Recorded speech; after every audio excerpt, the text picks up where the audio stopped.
পানির তলে বাতি জ্বলে, ওরে পানির তলে বাতি জ্বলে, ঝড় বাতাসেও থামে না। খাজা বাবার মুরিদ হইলে নামাজ রোজা লাগে না। টুনটুনা টুনটুন আছে আছে আছে আমার ভাইরা। নতুন ঈদের চাঁদ উঠেছে 18 গায়ে, তোরা দেখবি যারা ভাই বোনেরা আয়রে ছুটে আয় আয়। এরকম গান বাজে কি বাজে না? আরো জোরে বলেন আছে না নাই? আমার বিশ্ব ওলি ফরিদপুরি, ওরে তোমার দুটি চরণ ধরি গো, দেখাইও দয়াল নবীর, দেখাইও দয়াল নবীর কঠিন আয়া সরে, বাবার লাইগা কান্দে আবার আছে। আবার ডানে আর বামে তাকাইয়া কিছু লোক জিকির করে আছে আছে আছে আমার ভাইয়েরা।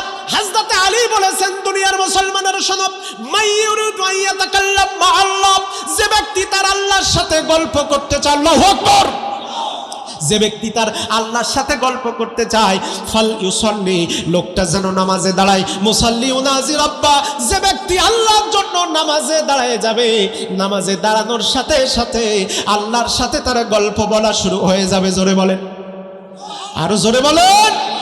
সম্মানিত হাজিরিন আমার, সেই নামাজ।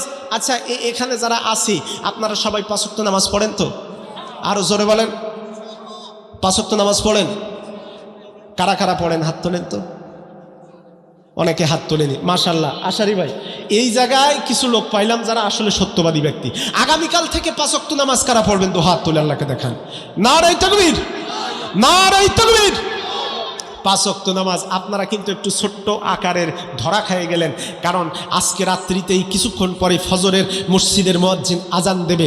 আসসালাতু খায়রুম মিনান নাওম,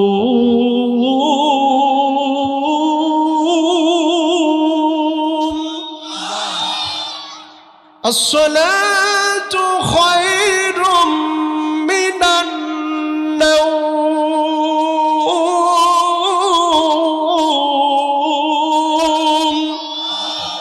আমার ভাইরা, শীত কয় উঠিস নে, বাইরে অনেক কুয়াশা। বলেন তো, ওই অবস্থায় মসজিদে নামাজের জন্য যাবেন নাকি কম্বলের সাথে আরো প্রেম করবেন? মুসলমান, এই অবস্থায় যদি প্রচন্ড ঠান্ডার ভিতরে আপনি একটুখানি উজুর পানি নিয়া মুখের ভিতরে, হাতের ভিতরে ঠান্ডা পানির প্রলেপটা দিয়া উজু করে নামাজে যেতে পারেন গো। আম্মা জান আয়েশা সিদ্দিকা রাদিয়াল্লাহু তাআলা আনহা ডাক দিয়ে বলেন, ইয়া রাসূলুল্লাহ, ইয়া হাবিবাল্লাহ, ওই কিয়ামতের লক্ষ কোটি মানুষের ভিতরে আপনি কেমন করে আপনার উম্মতগুলিকে খুঁজে খুঁজে জান্নাতের ভিতরে নেবেন? বিশ্বনবী উত্তরে বলেন, আয়েশা সিদ্দিকা শোনো, হাজার হাজার কালো রঙের ঘোড়াগুলির ভিতরে কপালে সাদা দাগ দেওয়া, রেখা দেওয়া কোনো ঘোড়া যদি মাঠের ভিতরে ছেড়ে দেওয়া হয়, ওই ঘোড়াগুলি খুঁজে পেতে কি কোনো কষ্ট হবে নাকি? হযরতে আম্মা জান আয়েশা সিদ্দিকা বলেন, না গো নবীজি, কোনো কষ্ট হবে না। বিশ্বনবী ডাক দিয়ে বলেন, আয়েশা, আমার যেই সাহাবী আমার উম্মতেরা কিয়ামত পর্যন্ত আযানের ধ্বনি শুনে, ওই মসজিদের মেম্বারের ধ্বনি শুনে যখন ওযু করে ঠান্ডা পানি দিয়া কপালে হাতে পায়ে লাগাইয়া নামাজ পড়তে যাবে, ওই ঠান্ডা পানিটা লাগানোর সময় আমার আল্লাহর ফেরেশতারা একটা নূরের ছাপ তার শরীরের ভিতরে দিয়ে দেয়। কিয়ামতের ময়দানে যখন আমার সমস্ত উম্মতগুলিকে বাছাই করার জন্য আল্লাহ হুকুম দিবেন, লক্ষ লক্ষ বেনামাজি উম্মতের ভিতরে আমার নামাজি উম্মতের কপালগুলো দেখার সাথে সাথে আমি বুঝতে পারবো, চকমক করে নূরের জ্যোতি যখন তৈরি হবে, আমার ওই নামাজি উম্মতদেরকে ধরে ধরে আমি নবী জান্নাতের ভিতরে দাখিল করাবো। জোরে বলেন সুবহানাল্লাহ। আজানের ধ্বনি যদি বাজে অন্তরে, বসে থাকা যায় কি গো, বসে থাকা যায়? আজানের ধ্বনি যদি বাজে অন্তরে, বসে থাকা যায় কি গো, বসে থাকা যায়? আল্লাহর প্রেমে যেন ইমন হারায়। আমার ভাইরা, এখানে যেই কি বলে অনুরোধ করা হয়েছে সেটাও আমি ফেলে দেব না। আল্লাহর নবীর বয়স যখন 14 বছর, একটু জোরে বলেন কত বছর? সবাই মিলে বলেন কত বছর? 14 বছর বয়সের সময় নবী আমার চাচা আবু তালিবের হাতখানা ধরে মক্কা থেকে ইয়াসরিবের দিকে ব্যবসা করতে যায়। আমার ভাইরা এই 14 বছর বয়সের হিসাবটা মনে রাখতে হবে। আমার ভাইরা ইতিহাস লিখতেছে, হাদিসের কিতাবগুলি, সিরাতুন নবী সাল্লাল্লাহু আলাইহি ওয়াসাল্লাম, আমার কাছে যতগুলো সিরাতের কিতাব আছে অনেকগুলো কিতাব আমি নিজের সংরক্ষণে রেখেছি। আল্লাহর নবী দুনিয়ায় আসার আগে নবীজির জন্মের 10 বছর আগে আর একটা ঘটনা ঘটে গেছে। ওই ঘটনাটা আল্লাহর নবীর এই 14 বছর জীবনের সাথে একটা যুক্ত সম্পর্ক হয়ে গেছে। সম্পর্কটা কেমন? আজকে নবীজি 14 বছর বয়সের সময় চাচা আবু তালিবের হাতে হাত রেখে মক্কা থেকে সিরিয়ার দিকে ব্যবসা করতে যায়, কিন্তু নবীজির জন্মের 10 বছর আগে একদিন রাতের বেলা ওই মক্কা টু সিরিয়ার মধ্যবর্তী একটা শহর আছে, শহরটার নাম হলো বুসরা। এই বুসরা শহরের একজন পাদ্রী ছিল। আপনারা চ্যাটজিপিটি আর ওই গুগলের ভিতরে তার নামটা সার্চ দিলে কিছুটা বর্ণনা পাবেন। প্রিয় হাজিরিন আমার, খ্রিস্টান পাদ্রীটার নাম ছিল বুহাইরা। এই বুহাইরা পাদ্রী আল্লাহর নবীর জন্মের 10 বছর আগে রাতের বেলা ঘুমায় আছে। ঘুমের থেকে হঠাৎ করে স্বপ্ন দেখার পরে ঘুমটা ভেঙে গেল। রাত 3টার সময় ঘুম ভাঙার পরে এইবার রাস্তার বুসরা শহরের রাস্তার মাঝখানে এসে মোরাকাবা করলো। মোরাকাবার পরে এইবার আহলান সাহলান ইয়া রাহমাতাল লিল আলামিন বলে মক্কার দিকে তাকায়া দুখানা হাত প্রসারিত করে যখন দিল, এই বুহাইরা পাদ্রীর একজন খাদেম ছিল। খাদেম এসে বলল, মালিক, গভীর রাত্রে আপনি বাড়ি থেকে বের হয়ে আসলেন। বাড়ি থেকে বের হয়ে আসার পরে রাস্তার মাঝখানে কিছুক্ষণ বসে থাকলেন। হঠাৎ করে আহলান সাহলান ইয়া রাহমাতাল লিল আলামিন বলে মক্কার দিকে দুখানা হাত প্রসারিত করে দিলেন। কারণটা জানতে চাই। এবার বুহাইরা পাদ্রী ডাক দিয়ে বলে, আমার খাদেম, আমার খাদেমের, আমি এই জায়গায় দাঁড়িয়ে আছি। বলেন তো এই ঘটনাটা নবীজির জন্মের কয় বছর আগের কথা বলতেছি? আরো জোরে বলেন। 10 বছর। এইবার বুহাইরা পাদ্রী ডাক দিয়ে বলে, খাদেমের, আমি এই রাস্তার মাঝখানে একজন ব্যক্তির জন্য দাঁড়ায় আছি। ডাক দিয়ে বলে, কোন সে ব্যক্তি, নামটা কে? এইবার বুহাইরা পাদ্রী তার খাদেমের প্রশ্নের জবাবে বলে, খাদেমের, আমি আখেরি জামানার পয়গম্বর বিশ্ব নবী, নবী আরবি মুহাম্মদ রাসূলুল্লাহ সাল্লাল্লাহু আলাইহি ওয়াসাল্লামের অপেক্ষায় রাস্তার মাঝখানে দাঁড়ালাম। আমি যতক্ষণ পর্যন্ত আখেরি জামানার পয়গম্বরের মুলাকাত না করতে পারবো, হাতখানা ধরে মুসাফা করে বুকের ভিতরে জড়িয়ে ধরতে না পারবো, আমি বুহাইরা পাদ্রী ততক্ষণ ঘরের ভিতরে যাব না। জোরে বলেন, আরো জোরে বলেন। এই কথা শোনার পরে খাদেম বলতেছে, মালিক, আপনার সেই আখেরি জামানার পয়গম্বর, পয়গম্বরে আরবি কোথায়, কত দূর আসছে? এইবার খাদেম ডাক দিয়ে বলতেছে, না, এই পয়গম্বর এখনো পর্যন্ত দুনিয়ায় জন্ম নেয় নাই। সুবহানাল্লাহ, জোরে বলেন আল্লাহু আকবার। খাদেম বলতেছে, জন্ম নেয় নাই, কবে জন্ম নেবে? কয়, ও খাদেম, আজকে থেকে 10 বছর পরে ওই মুহাম্মদ বিন আব্দুল্লাহ তার বাবার ঔরস্যে মায়ের গর্ভে জন্মগ্রহণ করবে, দুনিয়ার জমিনে আসবে। এইবার 10 বছর পরে আরো 14 বছর বয়স যখন হয়ে যাবে, 14 বছর বয়সের সময় মুহাম্মদ তার চাচার হাতখানা ধরে এই রাস্তা দিয়ে সিরিয়ার দিকে ব্যবসা করতে যাবে। খাদেম রে, ওই যতদিন পর্যন্ত আখিরি জামানার পয়গম্বর 14 বছর বয়সে তার চাচার হাত ধরে ব্যবসা করার জন্য এই রাস্তায় না আসবে রে, আমি বুহাইরা পাদ্রী ততদিন আমার সংসার ত্যাগ করে এই রাস্তার বাসিন্দা হয়ে গেলাম। আমার ভাইরা, তাহলে এইবার এই কথা শোনার পর রাত 3টার সময় খাদেম বলতেছে, আপনার মাথার তার কেটে গেছে। কি কেটে গেছে? মাথার তার ছিঁড়ে গেছে। মাথার তার যখন ছিঁড়ে যায়, আমাদের দেশের কিছু কিছু লোকজন এরকম গল্প বলে, 2013 সালে বলেছিল, কয় হুজুরেরা ধাক্কা ধাক্কি করে রানা প্লাজা 7 তলা বিল্ডিং ফেলে দিয়েছে। আরো জোরে বলেন, আছে? এরকম ডেলিভারি আগেও শুনছেন, বর্তমানেও শুনবেন। মালগুলো চিনে রাখতে হবে। আমার সম্মানিত হাজিরিন, রাগ করতেছেন আপনারা? আরো জোরে বলেন, কষ্ট পাচ্ছেন? এইবার খাদেম বলতেছে, মালিক, আপনার কি ওই রকম তার মার ঢিলা হয়ে গেল নাকি? এবার খাদেমের প্রশ্নের জবাবে বুহাইরা পাদ্রী বলে, খাদেমের, আমি কিছু খাই নাই, আমার তারও ঢিলা হয় নাই। তুই তো জানিস আমি তাওরাত, জবুর আর ইনজিল কিতাবের আমি একজন গবেষক। আমি মুরাকাবা করে দেখেছি, আগামীতে 14 বছর বয়সের সময় মুহাম্মদ বিন আব্দুল্লাহ এই রাস্তা দিয়ে যাবে। তুই আমার জন্য রাস্তার মাঝখানে একটা ঘর তৈরি করে দাও, একটা মন্দির অথবা প্যাগোডা তৈরি করে দেওয়া হলো। বুহাইরা পাদ্রী সিরাতের কিতাবগুলি সাক্ষী দেয়, ইতিহাস সাক্ষী দেয়, আল্লাহর নবীজির জন্মের 10 বছর আগে থেকে রাস্তায় বসবাস শুরু করে দিয়েছে। আর আজকে নবীজি 14 বছর বয়সের সময় যখন মক্কা থেকে আমার ভাইরা তিনি যখন চাচার হাত ধরে মদিনার দিকে যাচ্ছে, ইয়াসরিবের দিকে বলে বুসরা শহরের দিকে যাচ্ছেন, 14 আর 10 মিলে কত বছর? জোরে বলেন কত বছর? এইবার 10 বছর পরে নবী যেদিন জন্মগ্রহণ করছেন, নবীজির জন্মগ্রহণের দিন সকালবেলা সুবে সাদিকের সময় এই লোকটা চিৎকার দিয়ে উঠেছে। খাদেম বলতেছে, মালিক 10 বছর পরে আজকে আবার চিৎকার মারলেন কেন? ডাক দিয়ে বলতেছে, খাদেম রে, যেই মহামানবের দেখা করার জন্য আমি রাস্তার মাঝখানে 10 বছর বসে আছি, আজকে সেই মহামানব মুহাম্মদ আরবি নবী মুহাম্মদ বিন আব্দুল্লাহ তার মায়ের গর্ভে মক্কার কোনো এক জমিনে জন্মগ্রহণ করেছেন। আমার ভাইরা, রহমতে আলম নবী, রহমতে আলম নবী জানে দো জাহান, রহমতে আলম নবী জানে দো জাহান, সাহাবীরা আতর বানায় ওই নবীজির ঘাম, সাহাবীরা আতর বানায় ওই নবীজির ঘাম। জোরে বলেন মারহাবা।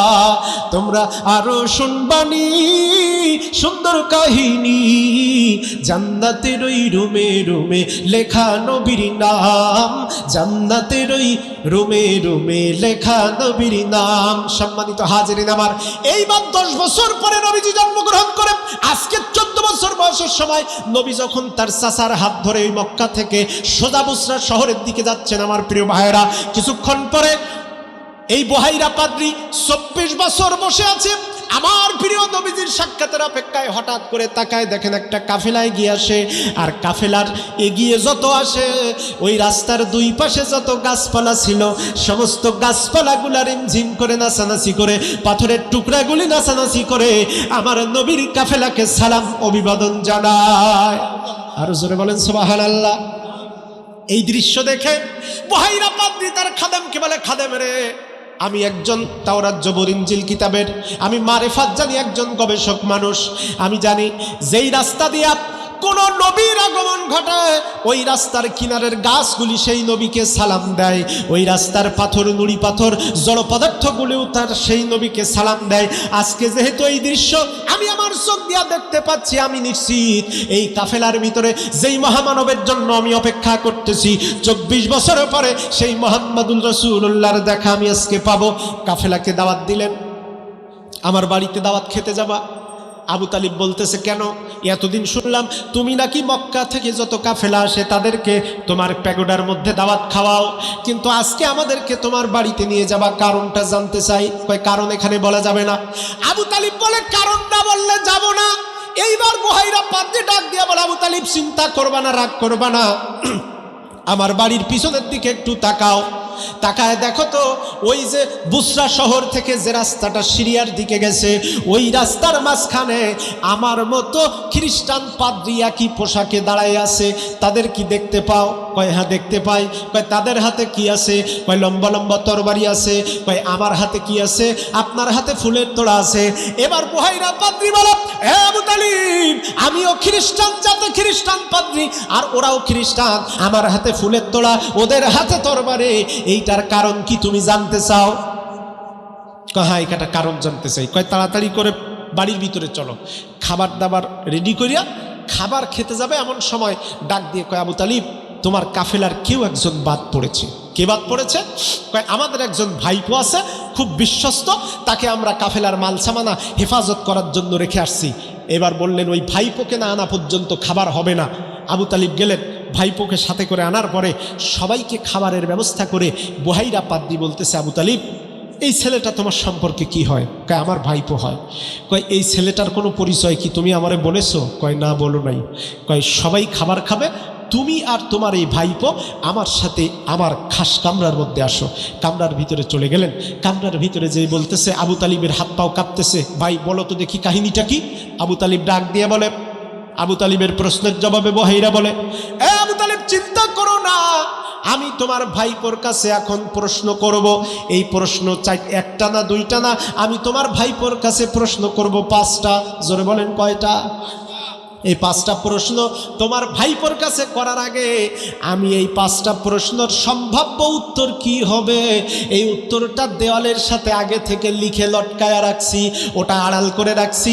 আমি তোমার ভাইপোকে এই 5টা প্রশ্ন করবার পরে তোমার ভাইপোর মুখ থেকে যে উত্তর আসবে ওই উত্তরগুলি যদি মিলে যায়, আমার দেওয়ালের সাথে লেখা 5টা উত্তরের সাথে যদি মিলে যায়, আমি তোমাকে যা বলবো তুমি কি তাই শুনবা? কয় শুনবো। আবু তালিবকে এক পাশে রেখে আল্লাহর রসুল 14 বছর বয়সে ছোট্ট নবীজি, শিশু নবী, তাকে এক পাশে রেখে এইবার বুহাইরা পাদ্রী বললেন, বাবা তুমি কি আমাকে চেনো? না চিনি না। আমি কি তোমাকে চিনতাম? না চিনতেন না। বাবা তোমাকে আমি প্রশ্ন করব 5টা, এই 5টা প্রশ্ন ঠিক ঠিক জবাব দিবা। নবী আমার উত্তর দিলেন, ওগো বুহাইরা পাদ্রী, আমি দুনিয়াতে বেঠিক কথা বলার জন্য আসি নাই। আর একটু জোরে বললেন না সুবহানাল্লাহ? এবার বুহাইরা পাদ্রী এক এক করে ছোট্ট ছোট্ট 5টা প্রশ্ন করলেন। জোরে বলেন কয়টা? আরো জোরে বলেন কয়টা? এই 5টা প্রশ্ন কি উত্তর তিনি দিলেন, নবীজি কি উত্তর বললেন, আর বুহাইরা পাদ্রী দেয়ালের গায়ে যে 5টা উত্তর লিখেছিল উত্তরের সাথে মিল হলো কি হলো না। আর ওদিকে ওই পাদ্রীগুলা হাতে তরবারি অস্ত্র নিয়ে কেন বসে আছে, কি উদ্দেশ্যে, কি কারণে, এই ছোট্ট ঘটনাটুকু জানার দরকার আছে? নেই নেই নেই। জোরে বলেন, আরো জোরে বলেন, জোরে বলেন। প্রশ্ন জানো কয়টা? আরো জোরে। জোরে হলো না, সবাই মিলে নারায়ে তাকবীর। জানো কয়টা? আরো জোরে। এই 5টা প্রশ্ন থাকলো। এবার ওরা জাহান্নামে গেছে 4 কারণে। 1 নম্বর হলো লামনাকু মিনাল মুসাল্লিন, ক্বালু লামনাকু মিনাল মুসাল্লিন, আমরা দুনিয়াতে নামাজ পড়ি নাই। ও মুসলমানের সন্তান, আমরা এখানে উপস্থিত যারা আছি, নামাজ ছাড়া কোনো ব্যক্তি আজকে থেকে থাকা যাবে? আর জোরে বলেন যাবে? নামাজের ওয়াজ আরেকদিন করব, আজকে পরবর্তী কথা। তাহলে 4টা কারণে ওরা জাহান্নামে গেছে। 1 নম্বর হলো নামাজ পড়েন নাই। 2 নম্বরে ওয়ালাম নাকুনু নুতঈমুল মিসকিন, অসহায়দেরকে খেতে দেয় নাই, অসহায়দেরকে খেতে দেয় নাই, সেবা করে নাই। ও মুসলমান, আমার নবীজি নিজে না খেয়ে তিনি গোটা মদিনাবাসীর মুখে খাবার তুলে দিয়েছেন। কথা সত্য না মিথ্যা? কথা বলেন, কথা বলেন। এই সমাজ প্রতিষ্ঠিত করতে গিয়া মক্কায় যখন নবীজি, আহারে মানুষ আজকে বোঝে না, মানুষ বোঝে না নবীজি যে আমাদের জন্য এত সুন্দর কোরআন রেখে গেছেন, এই পথটা তার জন্য মসৃণ ছিল না। আল্লাহর নবী মক্কাতুল মুকাররমায় 40 বছর তাদের সাথে ঘর সংসার করলেন, ওঠা বসা করলেন। 40টা বছর তারা রসুলকে আল আমিন উপাধি দিল। হাদা মুহাম্মাদুনা আল আমিন ওয়ারাদাইনাহু, বুখারীর হাদিসের মধ্যে আসছে। তারা বলছে, আবু জাহেল বা সাহেবা বলেছে, মুহাম্মদ বিন আব্দুল্লাহ আমাদের ভিতরে সবচাইতে সত্যবাদী ব্যক্তি, সবচাইতে ভালো মানুষ, আমরা তার উপরে রাজি। সেই রাহমাতাল লিল আলামিন মক্কা থেকে মদিনায় আসার পূর্বে, মক্কায় যখন তার উপরে আক্রমণ হচ্ছে, আবু জাহেল রসুলকে হত্যার জন্য চেষ্টা করেছে 16 বার। আজ খাদিজাতুল কুবরা ইন্তেকাল করেছেন, হযরতে রাসূলুল্লাহর স্ত্রী ইন্তেকাল করেছেন, আবু তালিব নাই, রসুলের দাদা আব্দুল মুত্তালিব আগে থেকে ইন্তেকাল করেছেন। নবীজির উপরে আবু জাহেল পাথর নিক্ষেপ করে হত্যার চেষ্টা করেছে। নবীজি মক্কা থেকে মদিনায়, এই কি বলে, তায়েফে চলে গেলেন।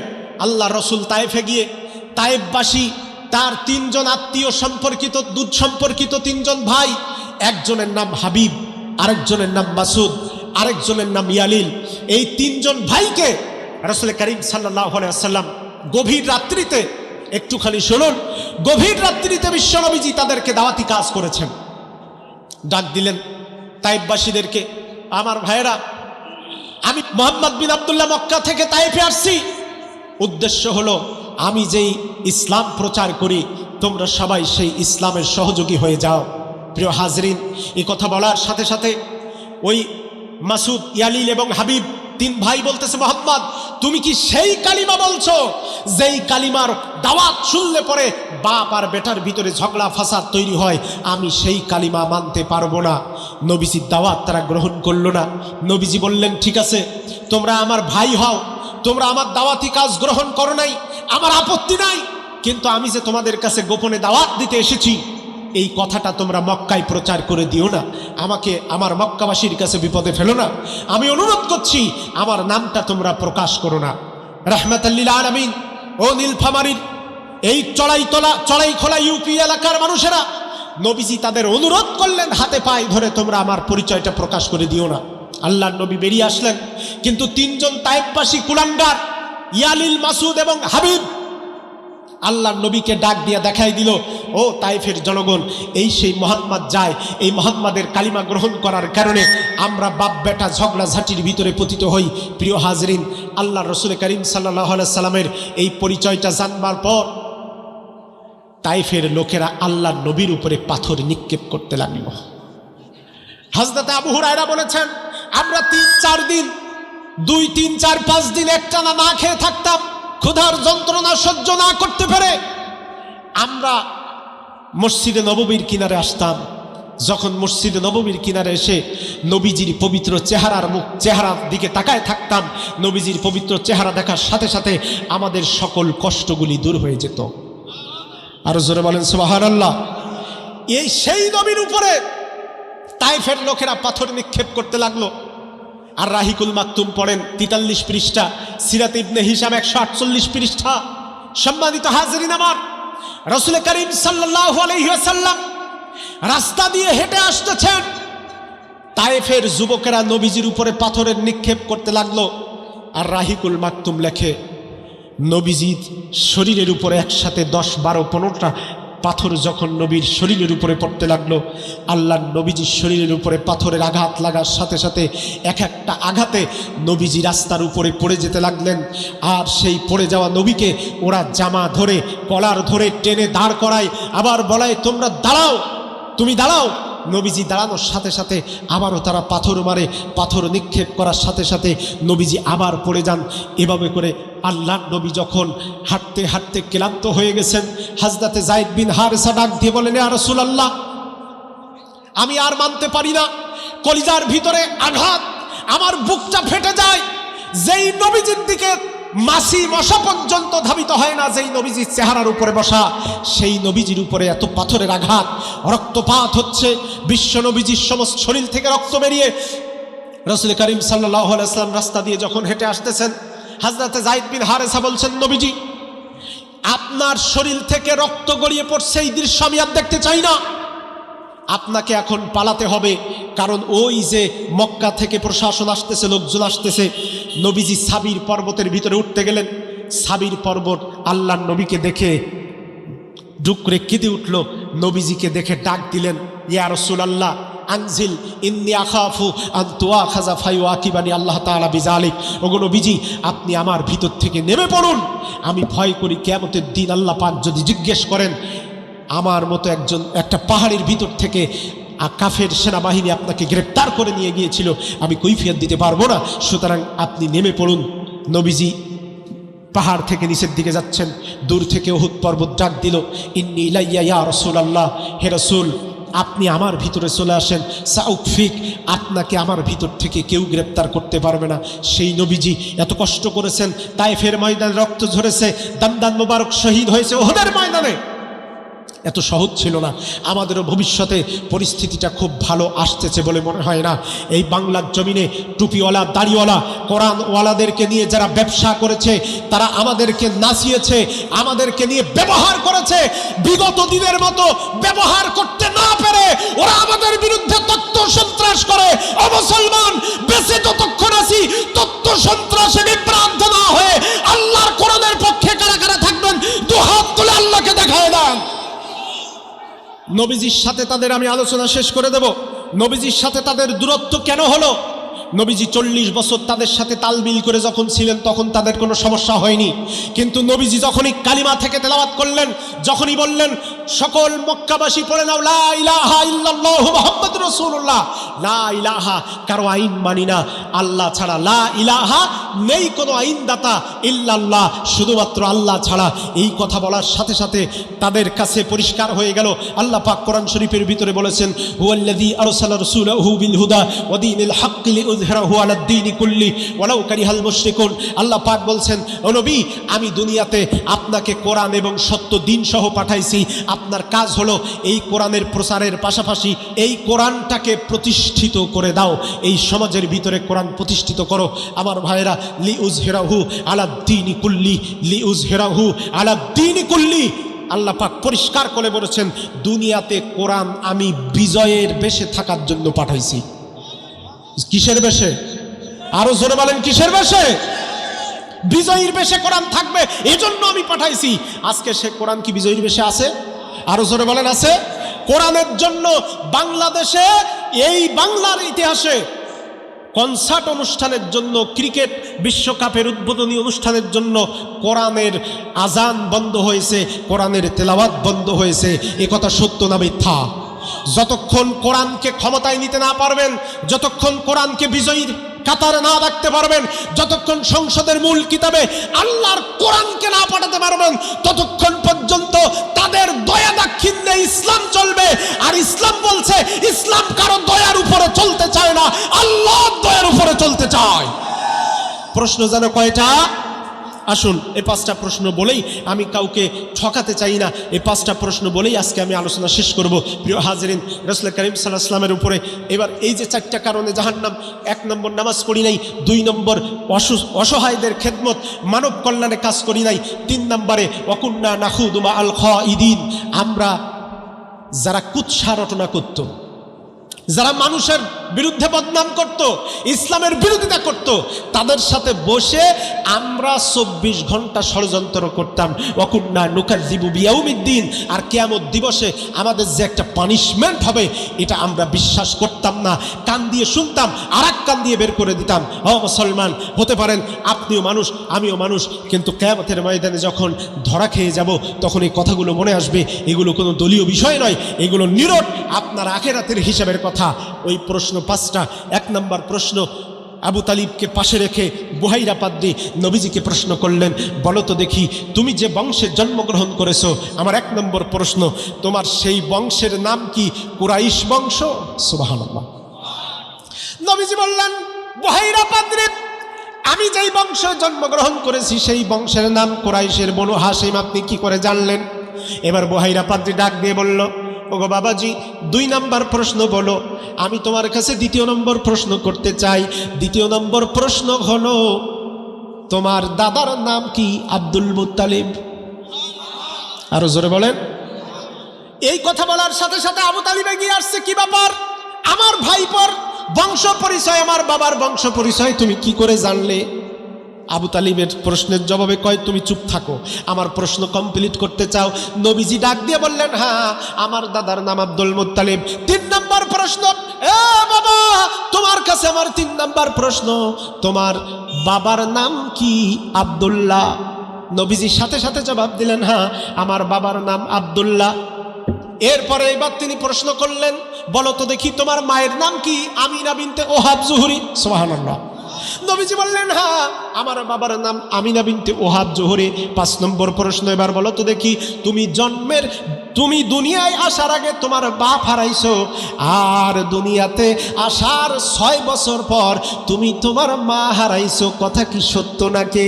আল্লাহর নবীর চোখে পানি, ডাক দিয়ে কই, বুহাইরা পাদ্রী, আমি দুনিয়ায় আসার আগে আমার বাবা হারাইছি, আর দুনিয়াতে আসার 6 মাস পরে আমার মা হারাইছে। আমি বাবা এবং মা 2 জনের ইয়াতীম। এ কথা বলার সাথে সাথে এইবার ডাক দিয়া এই বুহাইরা পাদ্রী আবু তালিবকে কাছে নিয়ে বলতেছে, আবু তালিব, চিন্তা করো না, তোমার যেই ভাতিজা, আমি তাকে 5টা প্রশ্ন করলাম, এই 5টা প্রশ্নের উত্তর আমি দেওয়ালের কাছে লিখে আসছি, তুমি দেখো তো দেখি এই 5টা প্রশ্নের উত্তরের সাথে উত্তরগুলো মিলে যায় কিনা। উত্তরগুলো মিলে গেছে। এইবার তাকানোর পরে ডাক দিয়া বুহাইরা পাদ্রী ডাক দিয়া বলে, আবু তালিব, তুমি কি তোমার ভাইপোকে চেনো নাকি? আবু তালিব বলতেছে, আমার ভাইপো আমি চিনি না। তাহলে তুমি চিনবা কি করে? ডাক দিয়ে বলল, তুমি তোমার ভাইপোকে মুহাম্মদ বিন আব্দুল্লাহ নামে চিনতে পারো, আর আমি বুহাইরা পাদ্রী সাক্ষী দিলাম, এই মুহাম্মদ বিন আব্দুল্লাহ শুধুমাত্র মুহাম্মদ বিন আব্দুল্লাহ না, আজ থেকে 26 বছর পর যখন তার বয়স হবে 40 বছর, 40 বছর বয়সের সময় তোমার এই মুহাম্মদ বিন আব্দুল্লাহ হয়ে যাবে গোটা পৃথিবীর পয়গম্বর মুহাম্মদুর রাসূলুল্লাহ। জোরে বলেন, আরো জোরে বলেন। এইবার ডাক দিয়ে বলতেছে, ওই যে রাস্তায় ওই কিনারে দেখলাম আরো কিছু পাদ্রী দাঁড়ায় আছে তোমার মতো, তাদের হাতে অস্ত্র। এই অস্ত্রগুলো নিয়ে তারা কাকে খুঁজতেছে? বুহাইরা পাদ্রী বলল, আবু তালিব, আমিও যেমন একজন মারেফত জানা লোক, আমিও যেমন পাদ্রী, ওরাও খ্রিস্টানদের পাদ্রী, ওরা ওখানে বসে আমার মতো মোহাম্মদকে খুঁজতেছে, তারাও জানে 14 বছর বয়সে মোহাম্মদ ব্যবসা করতে যাবে, আমিও জানতাম, কিন্তু আমার উদ্দেশ্য হলো মোহাম্মদকে সেফটি দেওয়া, তাকে পুনরায় ফেরত পাঠানো। আর ওদের উদ্দেশ্য হলো, যেহেতু ওদের বংশে নবী জন্মগ্রহণ করে নাই, তাই ওরা মোহাম্মদ বিন আবদুল্লাহকে হত্যা করার জন্য তরবারি নিয়ে বসে আছে। সুতরাং তুমি যদি তোমার ভাইপো মোহাম্মদকে বাঁচাতে চাও, এখনই তোমার ভাইপো মোহাম্মদকে নিয়ে সোজা মক্কার দিকে চলে যাও। আবু তালিবের মাথা গরম, হায় হায়, এত কোটি টাকার ব্যবসা বাণিজ্য, পথিমধ্যে ভাইপোকে নিয়ে মক্কায় চলে যাব। তারপরেও চিন্তা করলেন, আমার কাছে এই টাকার সম্পত্তির চাইতে আমার মোহাম্মদ বিন আবদুল্লাহর সম্পর্ক আমার কাছে বেশি। আস্তে করে ভাতিজার হাত ধরে যখন বেরিয়ে আসছেন, কিছু লোক এসে বলতেছে, আবু তালিব, আমাদের যে কয় টাকার ব্যবসার মাল সামানা কিনা ছিল, তুমি ঘরের থেকে বেরিয়ে আসার আগে এই সময়ের মধ্যে ইয়েমেন দেশের সাদা পোশাক পরিহিত কিছু মানুষ আমাদের টাকা, যত টাকা ইনভেস্ট করেছিলাম তার চাইতে 8 গুণ বেশি দামে আমাদের মাল সামানা তারা কিনে নিয়েছে। আরো জোরে বলেন, আল্লাহু আকবার, আল্লাহু আকবার, আল্লাহু আকবার,